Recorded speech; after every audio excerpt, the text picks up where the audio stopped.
Eto, sumagot na si Baste doon sa payag ni Torre sa suntukan. Tingnan ninyo na sinasabi duwag daw si Baste kasi ayaw lumaban nung pumalag si Torre. No? Maraming nagsasabing ganyan, even yung mga friends ko sinasabing ganyan. I don't think so. Bakit? Papaliwanag ko. Huwag kang mag-alala, Torre, kasi matagal ko na talaga gusto makabugbog ng unggoy. Kung gusto mo lang talaga ng suntukan, bakit kailangan mo pa ng charity? Why do you need kailangan mo pang gamitin yung nangyayari ngayon na baha dyan sa Metro Manila?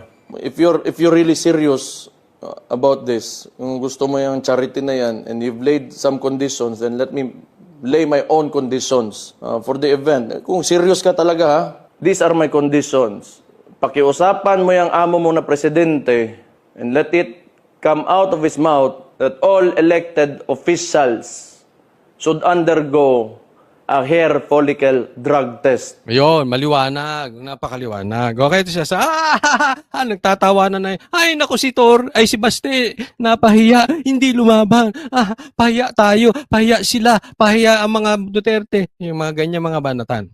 Explain ko sa inyo. Ang linaw ng linaw na sabi niya, if you are really serious about this, since may kondisyon ka, may kondisyon din ako. Di ba? Magpa-drug test yung mga opisyal. Kasi may kondisyon kang Araneta eh. Ang linaw-linaw, ang hamon niya suntukan eh. Ngayon, kung ayaw mo nung kondisyon ni Baste na magpapadrug test, and I'm sure ayaw nyo, kasi maraming tatamaan dyan ng mga public officials. Paano ko alam? Sinabi ni PRRD, maraming bangag dyan. Maraming addict dyan. So given na po yan, that is public knowledge. So hindi magpapadrug test yan. Hindi po sinasabi ni Baste yun na dahil duwag siya, kaya ang kondisyon niya ay magpa-drug test, since alam naman niya hindi magpapadrug test itong mga to, yung mga nakikisawsaw, especially mga pingla, alam naman niya hindi magpapadrug test yung mga yan eh. Kaya yan ang kondisyon niya. Hindi po, hindi sa ganun. Ang linaw-linaw, di ba? Siguro naman, karamihan sa inyo, lagpas na ng grade 1. Ang sabi niya, if you are serious about this, eto kondisyon ko. Ngayon, kung ayaw nyo kondisyon ni Baste, edi wag ka rin magkondisyon, Torre. Simple, di ba? Wala nang are-araneta. Suntukan kung suntukan. Clear? Crystal? Di ba?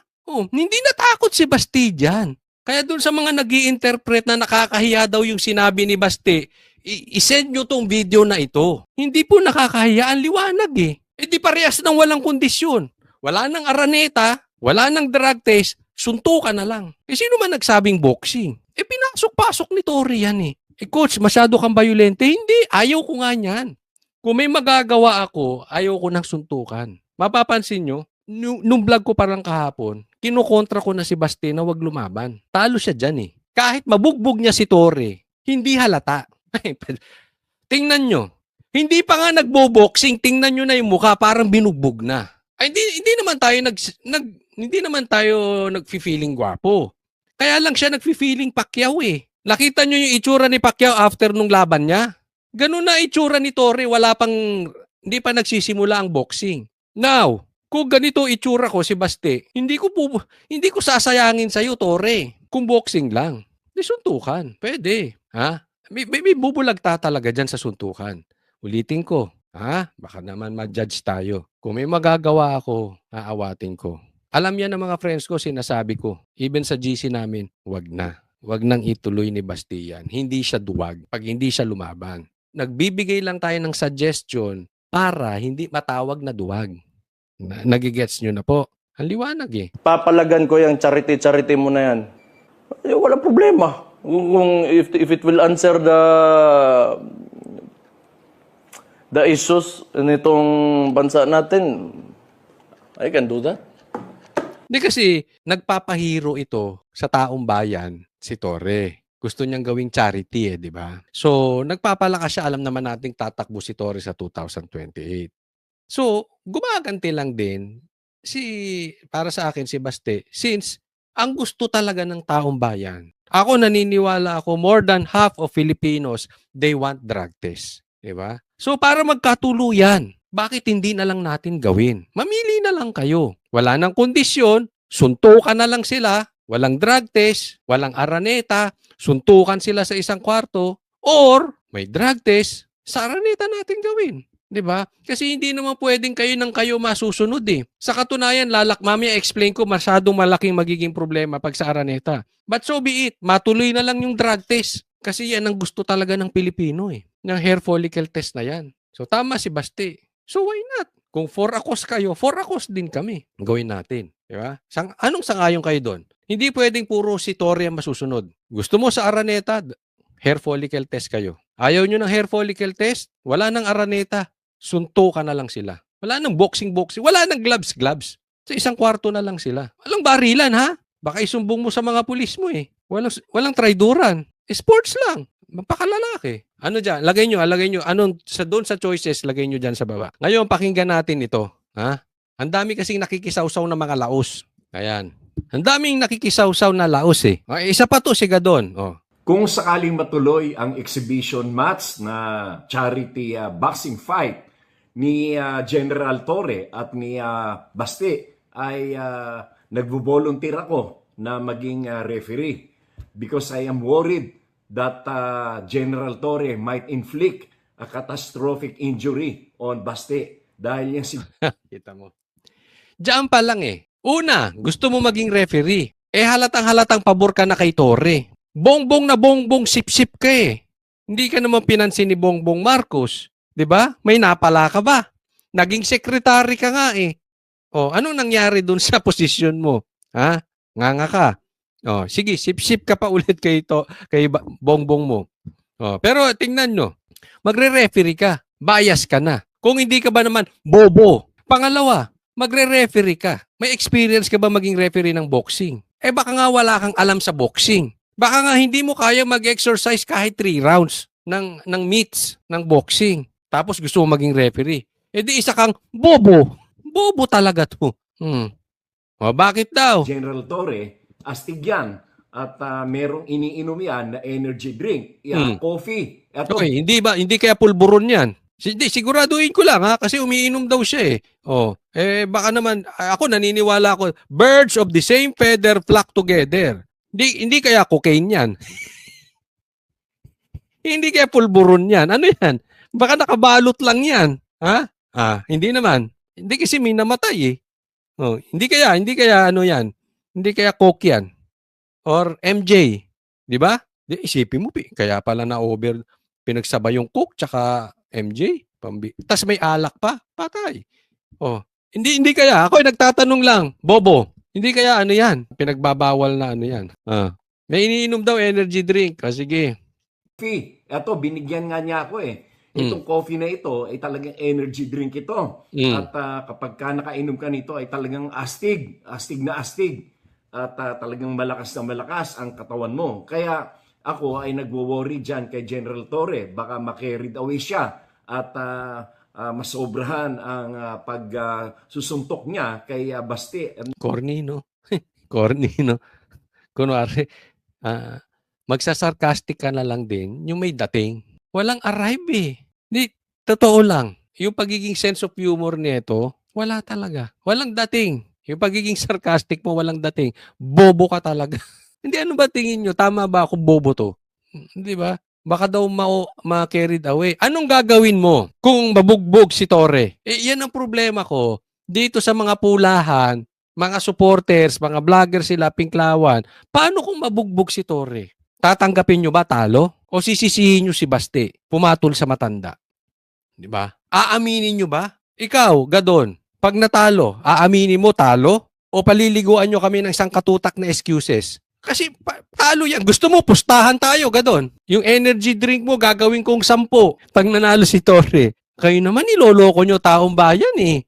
Nang-aasar lang itong mga ito ng aatat. Alam naman nilang kalalabas ang resulta. Kahit sabihin natin, may training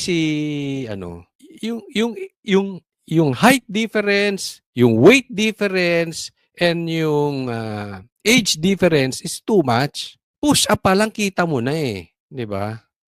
At ayoko naman na magkaroon ng serious injury dyan dahil na ito naman ay isang sports game lamang at maganda nga ang layunin ni General Torre Astig na ito ay gawing charity fight. Kaya ako ay willing ako mag-volunteer na referee upang mabilis kumaawat saka sakali mang magkaroon na ng talagang sakitan. Baka pinitik ka, tumumba ka eh.